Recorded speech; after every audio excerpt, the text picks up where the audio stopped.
keessa si yaade onneen koo si waame akka urgaa mootummaa gara koo keessa babal'atte ati yeroo na ilaaltu addunyaa naaf ifaa sagaleen kee qilleensa keessa na marsaa yaa jalee koo lubbuu koo boqochiiftaa.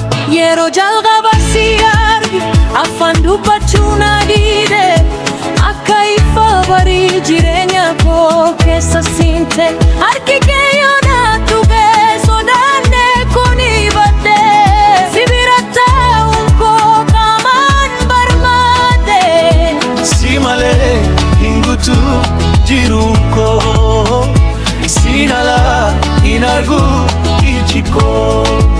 Jaalalli keenya akka lagaatiin yaa hin dhaabbatu akka awaash gamaa akka jilaa bultuu akka simbira samii kan guyyuu deebitu bara baraan ni tagaagama meena qabiin gadhiisi abjuun koo si keessatti ijaaramte. Si jaalate jechuun jecha qofaa miti jiruu kiyyaa guutuu siif kenneera kottuu dukkanni bari'uus ansi tiisuu boontuu odaa jilaa jecha gadaan jijjiiramtu. Ansi malee jegee jallee meenaaf kottuu jaalala dhugaa insitu yeroo kamuu karaa dheeraa yoo deemnu harka wal qabanne bubbeenis yoo ka'e walitti dhiyaanne jilaa biratti mana ijaarranne mee kottuu yaa boontu mee kottuu yaa jallee.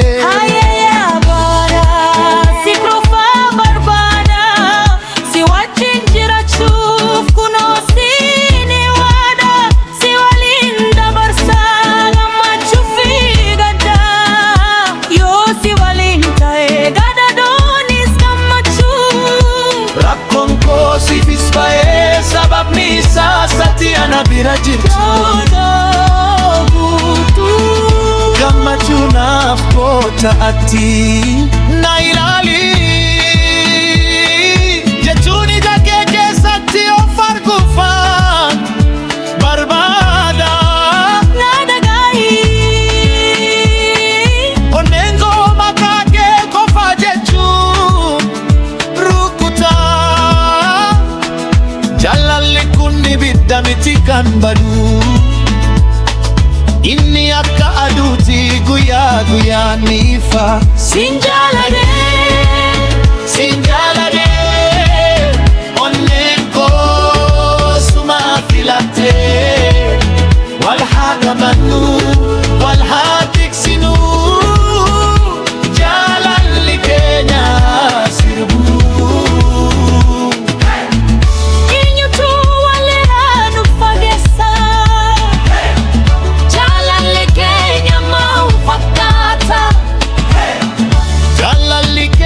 Maal fakkaata akka sirbaan dhaabbanne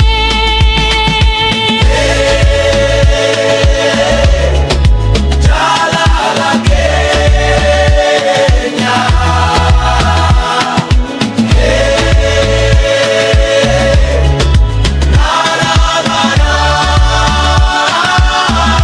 yoo makkaan darbee yoo rifeensi keenya keessa adii baheyyuu ani amma illee akkan haraatti si jaalata jaalalli dhugaa yeroo hin beeku